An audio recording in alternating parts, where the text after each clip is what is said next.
On this episode of ITG, we are joined by our buddy Big Daddy for another edition of Who Wants to Be a Mountaineer. All that and more in this edition of In the Gun. You are now watching Believe. ITG. With Wes, Owen, and Jed.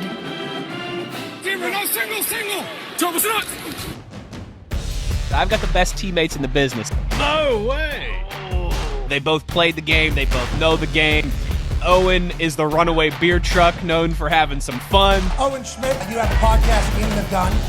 Owen Schmidt, like a runaway beer truck down the sidelines. Jed is the signal caller who is the X's and O's and the brainiac. Statistically, always punting on fourth down makes no sense. So we've combined those two skill sets. Skills I've acquired over a very long career.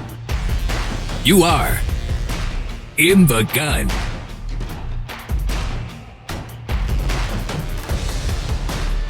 Once you enter this family, there's no getting out.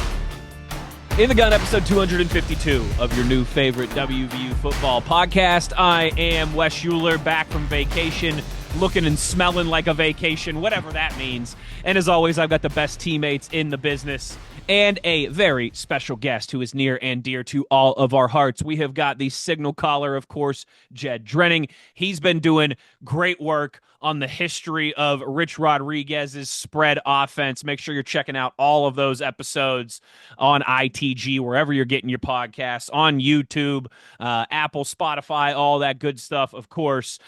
We've got the co-host, the producer, Mr. Do-It-All, Skylar Callahan, with us, and one of our favorite guests, one of our OG guests here, perhaps the most reoccurring, I think, guest that we have had here, certainly on the program, although it sounds like Rich is coming for your title here before too long.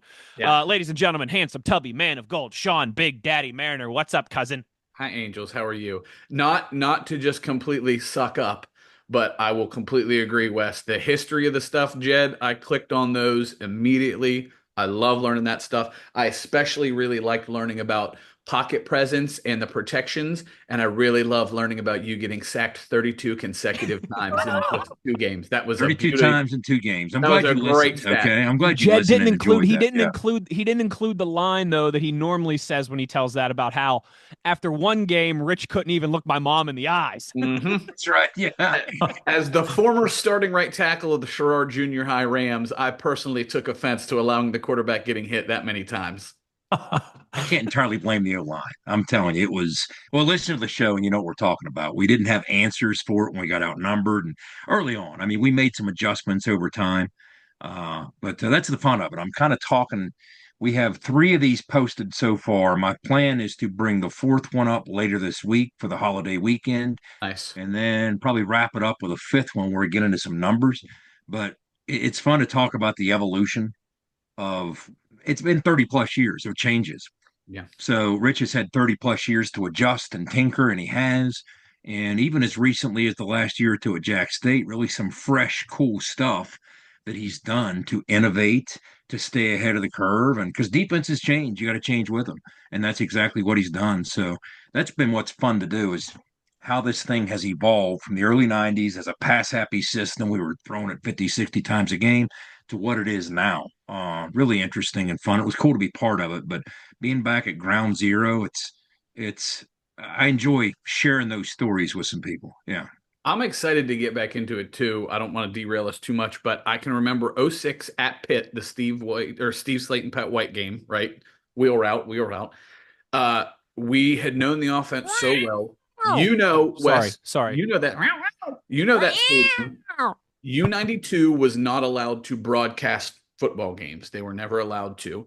So we got a press pass to go up to the Backyard Brawl at Hines, and we go in, and we have a radio booth. We have a glassed-in radio booth right in the middle, me and Drew Epperly. We have no equipment. It's just us. So we're just there to hang out.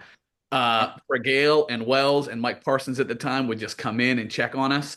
That night, we called the first 14 plays for WVU's offense correct. We knew exactly, like, boom, we're going to do this, we're going to do that. And they started bringing people in to see if we'd mess up in front of them.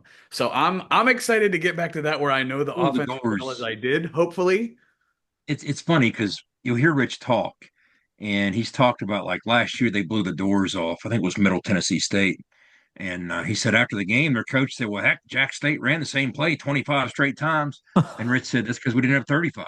Otherwise, we'd run it 35 straight times. It's sometimes when you get it humming, dance with who brung you. It's not about outthinking the other guy and getting fancy with this long call sheet. Just get good at a few things and do them. And speaking of which, there's the beer truck and a few things we were good at, a few things we ran the daylights out of back in the day. Keep it simple, stupid. Give him a big kiss, big old kiss, brought to you by the beer truck and our friends at Bet Online, a presenting sponsor of ITG. We all know the game starts here. Gentlemen, yes, make sure you're checking out. Good plug there for the Rich Rodriguez offensive series that Jed has been doing. 3 episodes. Some of the, I think, best received stuff that we've done, most commented, most liked, kind of most well responded to, some of the best content that we put out there. It is great stuff, so make sure you are checking that out. And another thank you to our friends at Toothman Ford. We all know cars cost less in Grafton. Big shout out to JR and all the good people there at Team Toothman. And with all of that in mind, we would like to ask you, of course, as we get going here. I mean, pretty soon it's going to be July and Uncle Sam's birthday. It is July and Uncle Sam's birthday. We are rolling along here. Things are going to get moving and shaking. It's going to be September and Labor Day weekend, late August. Opening up this season against Robert Morris before we know it. So if you could subscribe to the page, like this video, it really helps us out. The YouTube algorithm gives us some extra loving.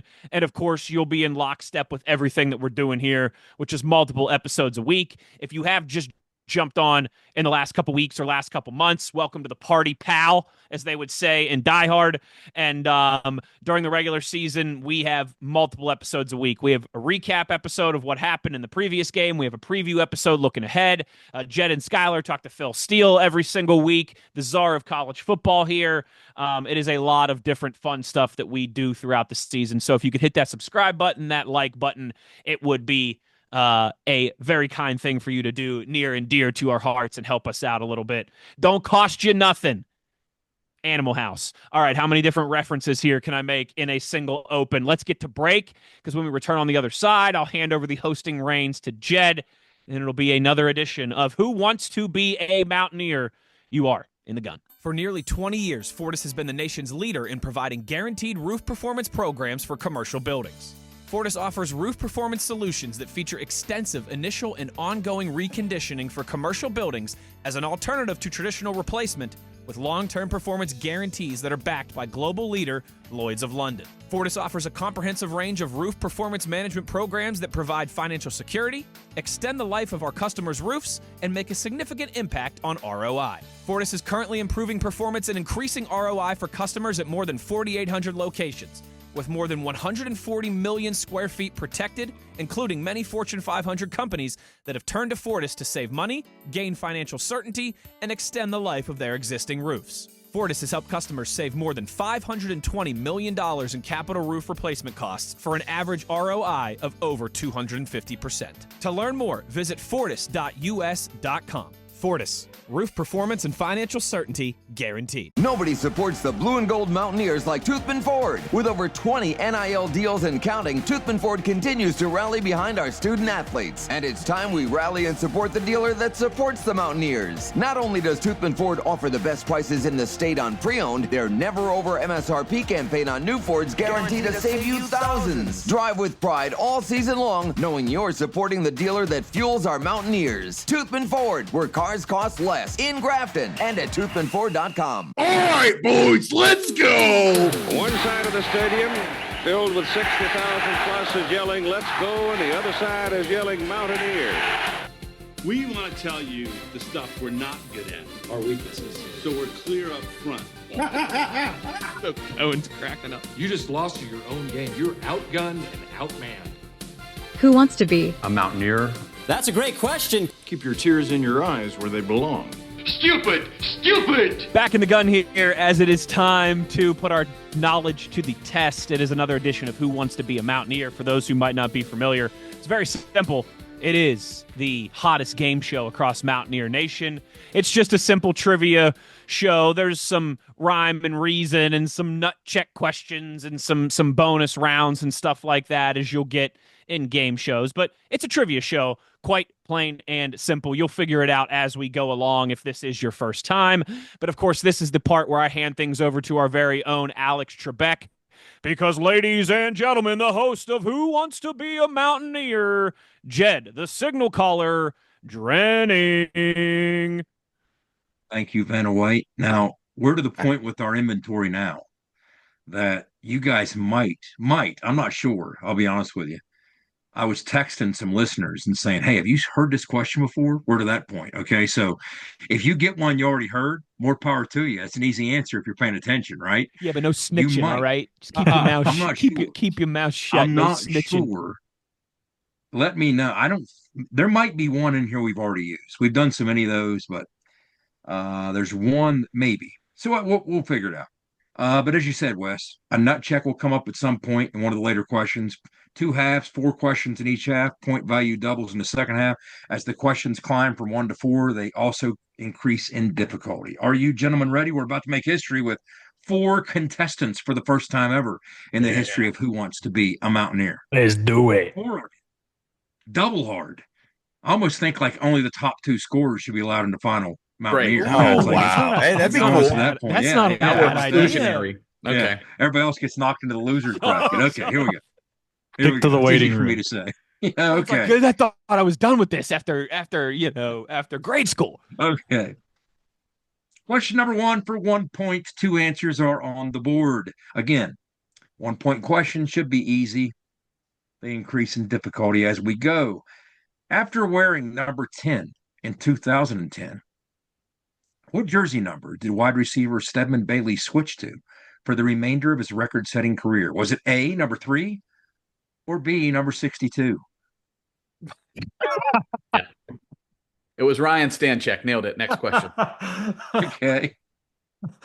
Everybody text me your answers, please. Leo. Jed, that should be the easiest question in the history of Who Wants to Be a Mountaineer. Yeah, Jed, thanks for giving me at least a chance to score this game. Yeah. And you going to answer or you texting me? What are you doing? I got it right here, dog. I can't see you. Okay, now I see you. What are you doing? Okay, is that an A? Okay. 13 would have been a little tricky for some. I did a couple episodes ago. I watched him air write it. Owen said 62. He was holding. He did. He was holding up the Rick Lewis metal money holder that we have, and me and Skylar didn't see it, and he was holding it. I can't see that, you know. I'm blind, man. Okay, so everybody got that. So everybody gets 1 point. Yeah, if you remember, Owen, even in the bowl game against Stedman, even in the bowl game against NC State, wore number 10 when he had his first career touchdown against the Wolfpack and all that. Didn't switch back to number 3 until 2011. So everybody gets 1 point. Moving on to question number 2. Which team did Jeff Hostetler lead the Giants to victory against in Super Bowl 25? Was it A, the Bills? Was it B, the Browns? Was it C, the Chiefs? Who did the Giants beat in the Whitney Houston national anthem? Jeff Hostetler. Oh, that was that year. I still say he should have won the MVP. Otis Anderson had played a great game, but I still think Haas should have won the MVP. But I'm biased. What do I know? Okay. Okay. Boom, boom, boom. Okay. Owen, what you got? Hey, go over it one more time. What were the 3 teams? The Bills, the Browns, and the Chiefs. Wide right. Damn. Who did the Giants beat? The Bills, the Browns, and the Chiefs.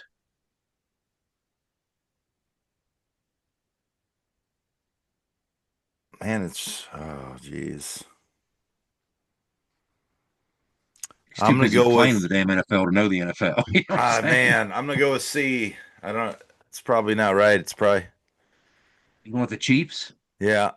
Well, it ain't. You know it ain't the Browns. It ain't the Browns. It was the first of 4 straight losses by the Bills. He's out. C, dude. It was the Bills. Yeah. The first of 4 straight Super Bowl losses by the Bills. Here's the funny thing.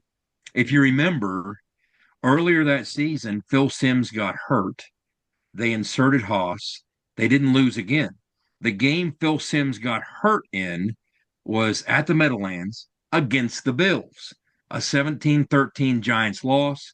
I remember it well because me and a buddy were there. Nice. And we watched the Giants crowd the entire second half booing Haas. Now, here's the funny thing. Jim Kelly got hurt in that game too. So the second half was Frank Reich of the Bills against Haas and the Giants. Yeah. And the Giants fans booed him off the field. That's the last game the Giants lost all year. They went on that run. He played great in the postseason, and nobody could stop him. They played great in defense. And the next thing you know, Haas is a Super Bowl champ. Actually, Super Bowl champ again. But right. Okay. So moving on to question number 3.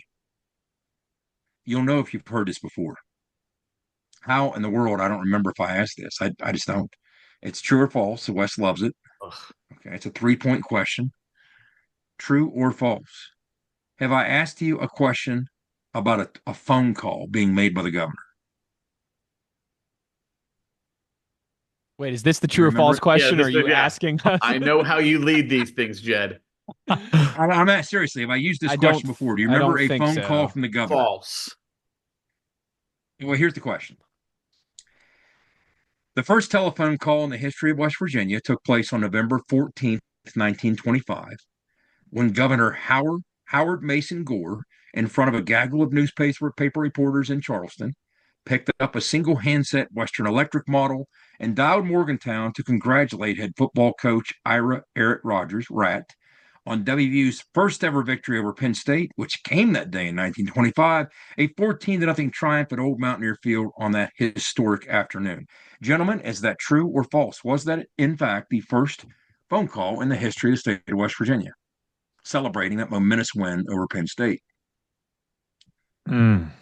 Stedman Bailey 3, Buffalo Bills, and then a Great Depression history. And then Thomas Edison. Or false? Hey, let's get it straight. It's pre-Great Depression, all right? Great Depression was 19. The stock market crash giving was me October Great Depression. 29. Having to figure this history lesson out. Jed, on the next episode, make sure you remind everybody, ask everybody about the first Morse code message ever sent in West Virginia, which was Sweet Caroline. It's not Morse code, it's Morse. But okay, yes, you're right. You're right. Morris's friend Morse. Yeah, my answer will be wrong, and it'll be because that's one of those things that I know that I still pronounce wrong all the time. Okay, Owen, what do you got? True or false? I'm going false. You're going false? He broke up there. You said false? He said false. Okay, he said false. Yeah, I mean, I'm sure you want to change my answer because it's probably true, but I'm going false. Okay, the answer? False. There was no such phone call. The first call in state history took place in 1879, only 3 years after Alexander Graham Bell introduced the telephone. Right. Way off. The first call was in 1882. I said 1925. No, I made it all up. Why do you think I put the specifics of the type of phone in there? This is probably the question that you did ask twice, and you've got me both times. Congrats, Jed. Maybe. Yeah, that's worse, exactly right. Yeah. I thought I already asked it. Have I not asked that question? I couldn't remember. It sounds a little familiar. You certainly didn't have that same lie, because I would remember if you got me with that same lie. Wes, did you say true? Okay, well. I said true, yeah. So said true, we're all tied now. It's 3-all. That puts Big O in the lead, by the way. That puts Big O in the lead. That was a 3-point question. I thought we had 1 and 2. Oh, he got the first one right. That's right. So he's got 4. Yes. Great. Yes. So he's in the lead. 4 to 3 to 3 to 3 to 3 to 3 to 3. Love it. Okay. All right. Now, closing out the first half in a tight ball game, gentlemen. Question worth 4 points, 3 answers on the board. Is it A, B, or C? What Mountaineer quarterback, quite simply, holds the West Virginia Bowl record for most passing yards in a single game? Most passing yards in a bowl. A, Mark Bulger. B, Brad Lewis. C, Skylar Howard. A, B, or C? Bulger, Brad Lewis, Skylar Howard. A, B, or C? What say you, gentlemen? Shoot me your answers. Okay, I got one in. Man, Jed, for these are some rough first half questions. You can't start with Stedman Bailey 3 or 62 and then develop into this. That's like going from kindergarten to pre-calc. Come on. 0 to 100. Gradually. Can you do 1 + 1? See? All right. Supposed to be a linear progression. One more time. Now build me a suspension bridge. Okay. Answers one more time, Skylar, in a row. Yeah. Bulger, Lewis, Skylar. Build me a suspension bridge. A, B, or C. Most passing yards in a single bowl game. Skylar, got your answer in. Owen, what say you? Bulger, Lewis, or Skylar? I think I'm going to go with Bulger. Okay, you're going with Bulger. Okay, the correct answer. Mark Bulger threw for 429 against Missouri in the Insight.com Bowl in 98, but Brad Lewis 318 against Ole Miss in the Music City Bowl. Skylar Howard threw for 532 against Arizona State in the Cactus Arizona Bowl. State. That's the one, baby. Here's what I Barry remember Jennings, about that. David Sills. I had to interview Skylar after that game. And it's just one, again, I talk about these cool little perks of the job where you just have memory snapshots that you always have. Big Daddy, I don't know if you remember this or not. In the one corner of the stadium was his entire family, or like nieces, nephews, cousins, like 30 some Howards, right? Yep. And he was over there. He had his MVP trophy, he had his, Cactus Bowl champion shirt on over his pads. And his whole family was just like enjoying the trophy with him. And it was awesome. And I had to wait on that. And I wasn't about to rush it before I did the interview. So that was one of those great moments. But Skylar lit picture the Sun Devils up.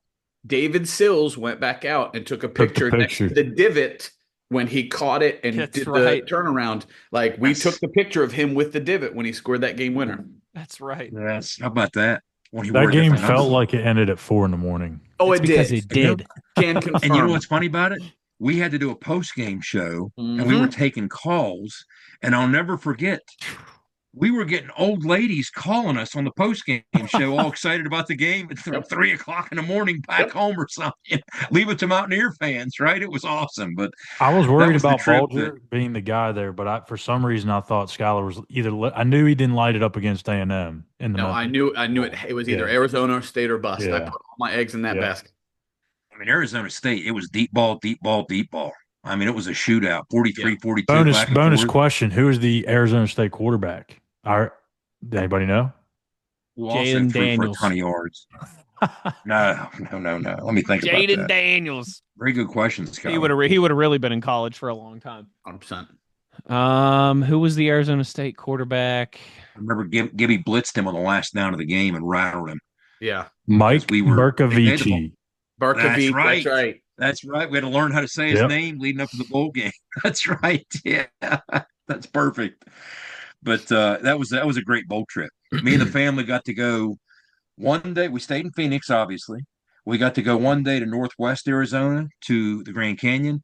And the next day we came right back, stayed at the team hotel again, team headquarters, Southeast Arizona to Tombstone. Tombstone the day after the Grand Canyon. So we saw the whole, it was a great trip. That was a great trip. Big win. 4-star diamond resort that had a canal next to the Italian restaurant in it. You remember that? It was incredible. That whole neighborhood was incredible. And we remember, Big Daddy, we did the show because we always do a bowl special of some kind, right? And remember, we did it right there on the golf course. Yes. And that guy pulled that boat up. Do you remember that? He pulled that boat up and he was like singing to Tony on the show, on the MSN broadcast. It was crazy. That was the year we went to the Brazilian steakhouse, and like I did the feature. Yes. And got to talk to the chef about how many pounds of food the team went through. It was insane. Wow. Yeah, that was a great trip. Anyway, I digress. We have a battle at halftime, gentlemen. 7-7 to 4. We stand at the half.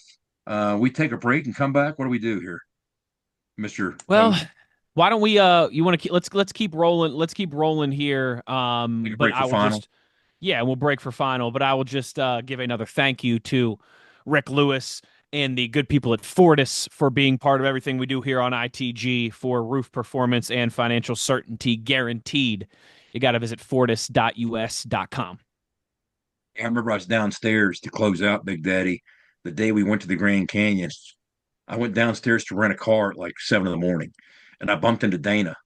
And so we're sitting there shooting the breeze, and he's like, "What are you doing today?" And I explained to him. He said, I wish I was going with you. I'm obviously in true Dana old. fashion.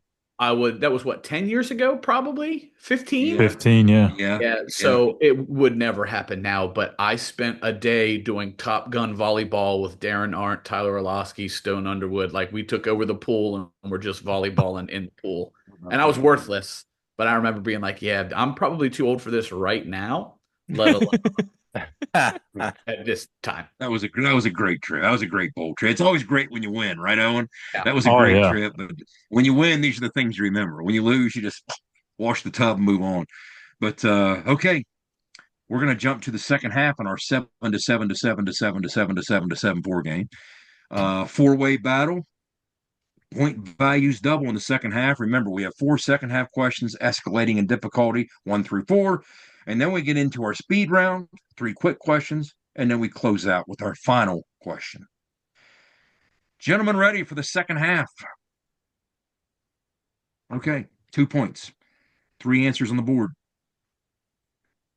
Text me your answers, please. What game day tradition started in 2011 is a nod to the state's proud coal industry and features the Mountaineer football team being escorted by the mascot and cheerleaders through a crowd of fans to touch a large piece of coal before making their way into the northeast gate of Milan Pushkar Stadium, roughly 2 hours and 20 minutes before kickoff? Is it A, the coal parade, B, the West Virginia walkabout, or C, the Mountaineer man trip? What say you, gentlemen? Okay. Let me see. Having been to Australia, I do like the West Virginia walkabout. All right, so that's. We won't have a little walkabout. Owen, what you got? Owen, what you got? C, it is. Okay, so everybody gets the 6. Yeah, we always notice somebody calls it out from the booth. It's usually during a break. Somebody notices, hey, man trip's coming on, so we always got to come out of the break, and Tony has to update the listeners that the man trip's going on down there. Are we doing that again? Is Rod going to be doing that? I would imagine. Yeah, I haven't heard anything different yet. It's been 2 coaches, so it's not really unique to one coach. It's a West Virginia thing, and quite frankly, I bet Rich would like it with his dad being a miner and as immersed in the culture of coal mining as Rich has been. It was a big part of his growing up. Yeah. Okay, because remember, what else started when Rich was here? Remember, he started this other tradition? Country Roads. First down chant. He started also the first down chant. Yeah. Yep. Yeah. So, anyway, I would imagine it would stay the same. I don't think I've heard anybody talk about it otherwise. But okay, so 9 to 6. Keep me honest on my math, Wes. Moving on to question number 2, worth 4 points. Gentlemen, there are 4 answers on the board. Ooh. Which of the following was not the nickname of a Mountaineer fan favorite? Which of these was not the nickname of a Mountaineer? A, B, C, or D? A, the West Express. B, the Runaway Beer Truck. C, the Vampire of Appalachia. D, the Amityville Horror. 1 of 3 of those were player nicknames. 1 was not. Please text me your answers. So we have the West Express, the Runaway Beer Truck, the Vampire of Appalachia, or Appalachia, depending on how you want to pronounce it, where you're from, and the Amityville Horror. Okay. So are these fresh answers? What do we got here? Skylar, I want my nameplate on this episode to say the West Express, please and thank you. Yes. I'll get right on that. And Wes, did you send yours in? West if you could just put a giant Coke machine over top of him the entire episode too, I think that would work. Wes, did you send yours in? I did, yes. Okay, I didn't know if that was your last answer to this one. Okay, let me see here. Okay. Big Daddy, you sent yours in, correct? Yes, sir. Owen? Oh, man. Don't say the Runaway Beer Truck. It's B, right, Owen? Owen, which one is it? The West Express, the Vampire of Appalachia, or I bet the most comments we'll get is about how different people pronounce Appalachia and Appalachia. Okay, or the Amityville Horror. Which one of those 3 is not the nickname of a Mountaineer fan favorite? Well, I can nail it down to 2 there, but it's like you're throwing me off a little bit how you're pronouncing that one. You know what I mean? So I feel like it's almost made up. but it could be not made up because it has now he's really thinking about the region. Yeah. You're really thinking about it. Yeah. I changed mine, by the way. I had the answers mixed up. Okay, I'm gonna go with. What'd you send in, Skylar? I'm going with D is not the right answer. Okay. And what are you going with, Skylar? C. You going C? Okay. It's still a shot in the dark. I have no idea. Okay. Vampire of Appalachia is a hit song by friend of the show, Philip Bowen. Okay, thank God. Okay. Wait. The second best nickname for my money behind the runaway beer truck is the Amityville Horror, Canute Curtis, of course, from Long Island, New York. Pass rushing extraordinaire at West Virginia. So shout out to Philip Bowen. We're going to have to ask Philip how he pronounces it again. So, big shout out to Wes Ars. Let's go, baby. Yeah, Wes Ars, the West Express. When I was a kid, I thought he was my older brother just because we both had the same first name. I thought that's how that worked. Yeah, baby. The same show. In one show, we get a Wes Ars reference and a Brad Lewis reference. We're going back to the Music City Bowl, man. Right? We need an Antonio Brown reference here. You know? Does that make me and Skylar Howard brothers? Yes. Even though it's spelled completely differently. Okay. So that puts our score at 13-13 to 13-6. So everybody within striking distance as we approach question number 3 of the second half. Again, escalating in difficulty, kind of, sort of, and it's worth 6 points, or is it? Don't. Yeah, full Nut send. check. Nut check. Nut check. Nut check. Nut check time. Gentlemen, text me your wagers. Of course, the rules of the nut check question. You can gamble the value up to what you have earned. And if you miss the question, you miss what you gamble. If you get it right, you get what you gamble plus the value of the question, which in this case is 6 points. Oh, we got some interesting wagers here. I'm risking it all, Jed. No. Go figure. No, don't do it. Go figure. Oh, wow. Okay, I'll tell you who gambled what afterwards. Let me see, Big Bad. Okay. All right.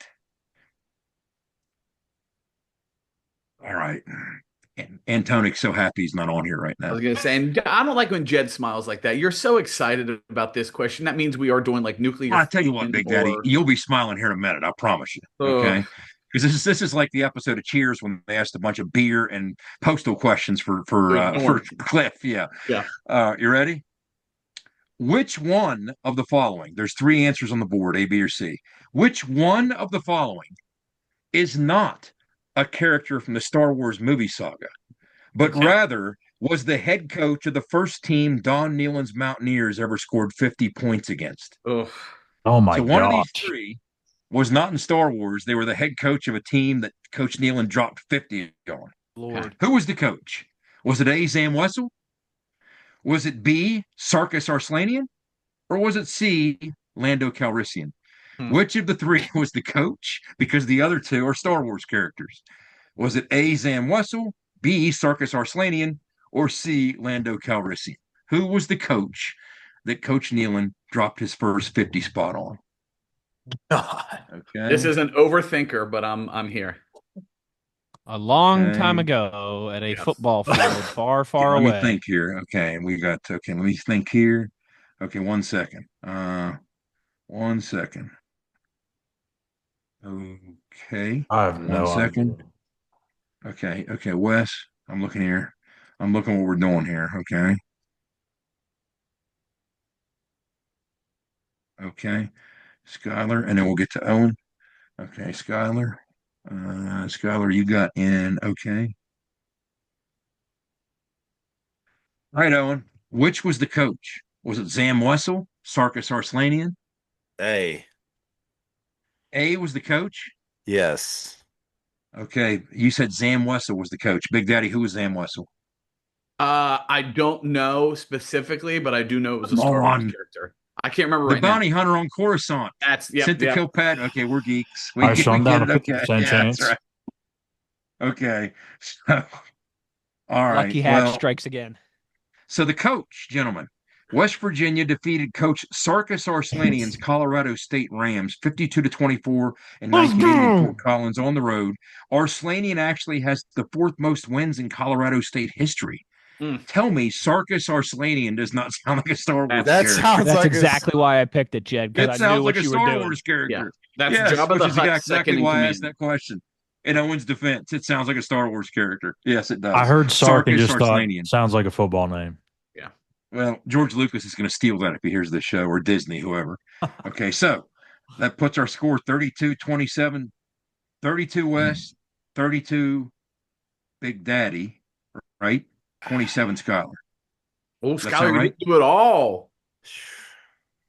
Wait, what? Yeah, and you didn't do it all. You didn't risk it all. Yeah, I'm signing off, guys. I guess I'll see you later. Wait a minute. Hey, here we got an 8-point question, a speed round, and these guys. Who knows what happens. Yeah, let's go, dude. I've pooped my pants on this show before. Thank you very much. We've seen some leads evaporate, so stay tuned. Okay. All right. This is another one. I'm not so sure. I don't think I've asked this. Okay, here we go. 8 points. Final question of the second half. Difficulty increases. It's question number 4. 3 answers are on the board, A, B, or C. Within this group of West Virginia signal callers, which one had the most rushing attempts in a single game with 29? Major, Ollie, or Pat? A, B, or C? 29 rushing attempts, the most of these three. Major, Ollie, or Pat? A, B, or C? 8 points on the line to be gained. Okay. Wes, I got that. Big Daddy, got that. Skyler, got that. Owen, who you got? 29 carries a game. Major. Okay. Oliver Locke carried the ball 29 times in a 1979 loss to Pittsburgh. Pat's career high in rushing attempts was 27. Mage's was 24. See, you've done these questions before where the obvious answer is not so obvious, and I get sucked into it, so I try to go away from it, and then you. Now, as soon as I heard Pat, I was like, my body is just telling me Ollie, knowing Jed. It's got to be Ollie. See? Trickeration. Same, Sean, same. Trickeration. Okay. So 40, 27, 0. We got the speed round. We got the final question. Remember, you got to bet half of what you earn in the final question. So let's see how this stacks up. Wes and Big Daddy tied at 40. Skyler with 27. Owen trying to get on the board. Jed, before to do so. before the final round, another thank you to our friends at Johnston Equipment. Make sure you're checking them out. And much like Morse code, that's Johnston with a T Equipment. Make sure you're checking out their location on Route 33 between Weston and Buchanan. I like how you did that. I like Johnston Morse. Okay. All right. Skyler's already texted me his answer, and I haven't even asked yet. He's got his hand on the button. Okay. All right. This is the speed round. Remember the two people standing face to face on Family Feud with Richard Dawson getting ready to kiss one of them? Think in terms of that. So text me as quickly as you can, and then as three questions. I'm going to give you a category and 2 names. Give me one of the names. Text me one of the names. Ready? Who had a higher career passer efficiency? Will Greer or Gino? Fired away.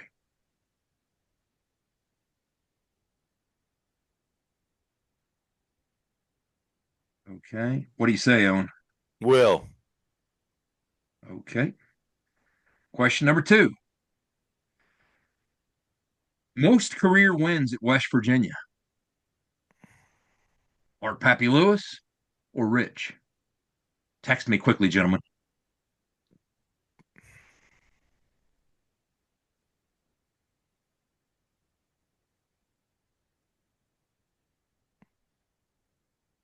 All right. Owen, what do you got? Man. Rich. Rich, okay. All right. And the final speed round question. More career tackles for loss. Bruce Irvin or David Long Jr.? Text me your answers, gentlemen. Okay. Who you got, Owen? Geez, dude. I'll go with Bruce. Okay. So, question number 1. Career passing efficiency. Geno had 153.5. Will Greer had 169.2, highest in school history. Big Owen, you're the only one who got that one right. There's your 2. Big O. Okay. All right. Question number 2. More career wins at West Virginia. Art Lewis had 58. Rich had 60. Of course, we're going to build on that. So, Rich was the correct answer there. So, Owen, you and Skylar got that one. Wes. Look at us, Sean. You and I are over. We're still in first, though, baby. Still in first. Okay. And finally, more career tackles for loss. Bruce Irvin had 30. David Long Jr., our single game record holder, was 7, had 40 for his career. Yeah. So, takes you to 42. Takes you, Skylar, to 31. You got it right. Big Daddy, 42. That's the only one you missed there, Owen. Okay. So, Owen, you got 4. All right. So here we are heading into the final game, final question. We're going to take a break. I'm going to give you a category. You're going to submit your wagers. You have to wager at least half of what you have, which I guess in your case, Skylar, means 16 because we round up. You have 31, 15.5. We'll round up to 16. Wager half of what you have. Owen, be judicious with your 4 points. Okay. Slow and steady, Okay, yeah. You never know who's going to get greedy here, all right? As long as you're on the board, you got a chance. So you're telling me there's a chance, all right? So, I got to be honest. This category.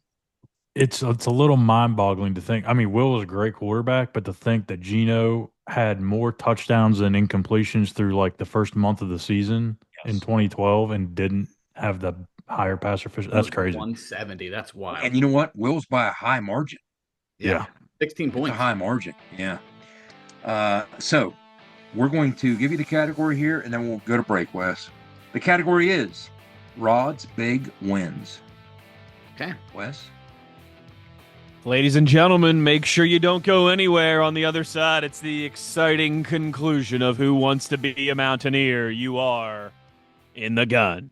At Coyote, we're going to treat you like dirt because we hold dirt in the highest regard. We're honored to find it under our fingernails. It keeps us humble, honest. If you know us, you know getting treated like dirt means getting treated with respect. Coyote, we dig dirt. Now at Johnston Equipment, get 0% financing or a free loader with low-rate financing on select Coyote models in stock. Come check out our new Coyotes at Johnston Equipment. Again, the category is Rod's Big Wins. As you know, no multiple choice here. You just guess. And I try and position the question to give you a fair chance to do so. Are you gentlemen ready? Wow, we got a ball game, guys. We got some interesting wagers. Okay. Rod's Big Wins. Let's take some chapstick. I love when you dramatic effect chapstick. Dramatic effect in it. Yeah. Okay, you ready?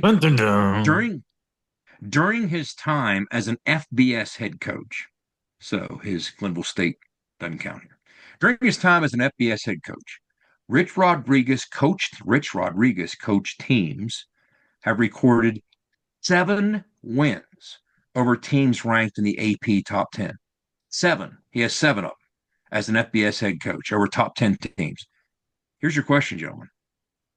How many of those 7 wins over top 10 opponents came during his first stint as head coach at West Virginia? How many of the 7? Quite simply.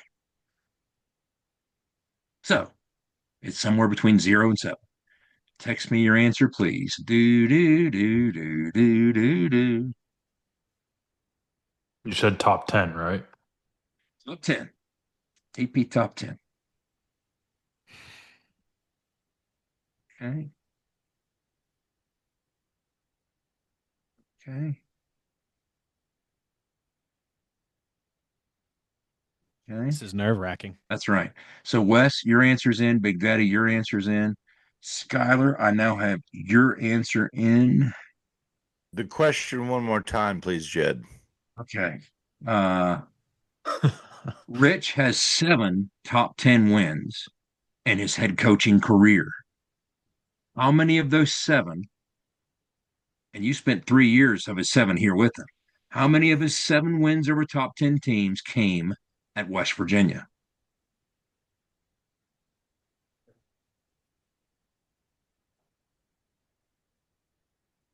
I'm going to say 6. 6?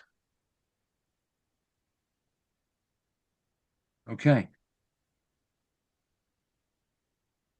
Are you gentlemen ready? Probably not. Are you ready?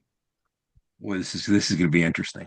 So we have a score of 42, Big Daddy and West, 31 Skylar, 4 Owen as we head into our answers here. Here we go. All right. All right. At Michigan, they beat number 9 Wisconsin. 1. At Arizona, they beat number 10 USC. No. Number 5 Oregon. Number 2 Oregon on the road Thursday night in Eugene. And number 10 Utah. At West Virginia, that leaves 2003, the game we all remember, the Pepper Spray game, Wednesday night over number 3 Virginia Tech, 28-7. And the 2006 Sugar Bowl win following the 2005 season. Owen, you were there, part of it. Number 8, Georgia. So 7 wins over top 10 teams. Guys, 5 of those 7 came after he left West Virginia. Only 2 of them came here. Now, a little bit slippery because Stu took the keys and beat number 3 Oklahoma in the Fiesta Bowl, but that wasn't Rich. So he has 7 top 10 wins, 4 at Arizona, 1 at Michigan, 2 at West Virginia. Of course, a couple of those were when he was Pac-12 Coach of the Year. But so here's how our scoring goes. Whoa. Owen, you bet it all. Taking you down to 0. Because, Owen, you said 6, right? I wouldn't think that. Don't worry, people would think that. Okay. Big Daddy, you said 3. You bet it all, taking you down to 0. Skylar. I said 3. I said 3 as well, Sean. We were but really you didn't risk it all. Skylar, you said 5. You bet all 31 points, taking you down to 0. There you go, Wes. There you go, Wes. Wes, you said 3. You had 42 points and gambled 40. You are a 2-point winner. 2-0. Oh, wow. Boo. Strategy prevails. Wow. How about that? Hey, that's how you do it, man. I am the biggest loser. Wes, I think you were probably with me. I could have sworn Vatek at Vatek or one of those Pitt games, they were the Vatek was 13. Pitt was top 11? 20, but not top 10. They weren't okay. Pitt was 16, 17, maybe 18. I could have. In other words, we had those 2 big wins. 2 big wins 10 days in November of 2002. Yeah. They were both ranked teams, but neither was a top 10 team. We never beat Miami when they were there, so I knew that was we did one of almost, but not quite. We played the number 1 in year. Morgantown. They beat us 40-23 in a game that was much closer, 24-23 after 3 quarters. We had the Quincy game, which was Kellen Winslow, of course. That was my freshman year. That was a number 2 ranked Miami team. Didn't beat them there. Yeah. So, the 2 top 10 teams, a bunch of ranked wins, but 2 top 10 wins. But what's remarkable, guys, who would have guessed that Rich had 5 after he left Morgantown? 4 at Who Arizona. would have thought he had 4 in Arizona? Yeah. How close was Rutgers? Yeah. Rutgers wasn't top 10. No, Rutgers I was going to say. I'll tell you what, the one Jarrett Brown started, yeah, they were like 11 or 13, somewhere in 13, there. I think. You're right. Maybe that's what I was Those thinking are the of. closest ones we had, yeah. Cincinnati I was going to say, that's what I was, my kind of thought, like I remembered Virginia Tech and Georgia, obviously, and then I was like, okay, there had to be one time that Rutgers or Cincinnati or Louisville or Louisville or Maryland. I was like, I thought Louisville or Maryland maybe. I was like, so that's why I went with 3. I was like, okay, there's got to be one that I'm forgetting. Now, we had 1 ranked win over Louisville. One of those was a Steve Cragthorpe Louisville team, wasn't very good, but the comeback win, Owen, that you were part of, that was a ranked Louisville team, but it wasn't a top 10 team. Yeah. Maryland, I'm trying to remember if Maryland was ranked when we beat them. I don't think they were. The only one they had a chance against was the Chris Henry walk-off. Yeah, that was the they only been time they were in ranked, other I games. think. Yeah. Maybe. But yeah, here's the funny thing. We did an episode earlier this offseason in breaking down West Virginia's history against ranked teams. We looked at coaching records, we looked at quarterback records, and outside of Stu, who was 2-2, he only had 4 games. He was 50% he won against ranked teams. Rich is number 2, but he had 23 games. Rich was like 47% because Coach Neal is like 27, 28%. He won against ranked teams. All time, West Virginia against ranked teams has won like 27 or 28% of its games. So we lose over 70% of the time against a ranked team historically. Coach Nealon's like about that, 27, 28% winner, but Rich was high 40s, 47% or something.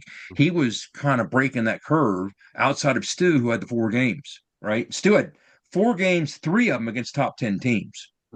Damn. So, yeah. And what's funny about that, guys, there was a period, when I did that video for the records against the top 25, there was a period where the Associated Press only ranked the top 10. They didn't have a top 25.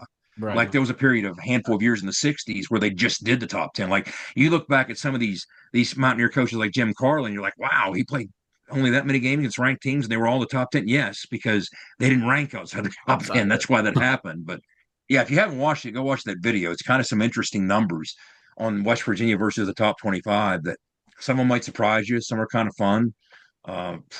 Some are disenchanting, but yeah, Rich did really well. Stu did really well. Dana had 31, 32%. He was, somewhere, but anyway, Coach Nealon had a bunch of volume. He had a bunch of wins against him. Yeah, for sure. But yeah, that's what's interesting is I'm knee deep in this, and I still think I might have guessed 3 if you just asked me blindly to guess, right? But anyhow, I don't blame any of you for missing that. Well, that was a good one. That was an exciting conclusion. I mean, I'm a little ashamed, but I'll take a win. Never apologize. Who was the who was the head coach? Who was the head coach who used to say that, right? Never apologize for a win. I forget. No such thing as winning ugly, man. Come on. No such thing as winning ugly. So champagne's on ice. Champagne's on ice, fellas. Get the dub and get out. Meet me in the locker room to celebrate with some champagne. But that was a listening audience. Wes threw his Cold Rush helmet on to celebrate. That's right. That's right. But obviously, again, a reminder, it is a really cool episode that Jed has on the history of WVU against ranked opponents. If you want to check that out, we do once again have those 3 episodes, a little history lesson on Rich Rodriguez's spread offense as well. And we will continue to roll along, like I said here at the start of the program, throughout this offseason as we get closer and closer to camp and to the first go at Rich Rodriguez 2.0 era in Morgantown, West Virginia. But that will do it for this edition of ITG. Let's run through the gambit here for the signal caller, Jed Drenning, the beer truck Big O, the co-host / producer Skylar Callahan, and our A1 Day 1 Sean Big Daddy Mariner. The one thing that we ask of you is to be an ear and tell an ear about your new favorite WVU football podcast. Take care, everybody. We'll talk to you soon. You've been In the Gun. ITG. The fun doesn't have to stop here. Be sure to hit subscribe and never miss an episode. If you have any questions, suggestions, or feedback, be sure to follow us on X at In the Gun Podcast. Join us again next time. Until then, tell an ear to tell an ear about your new favorite WVU football podcast.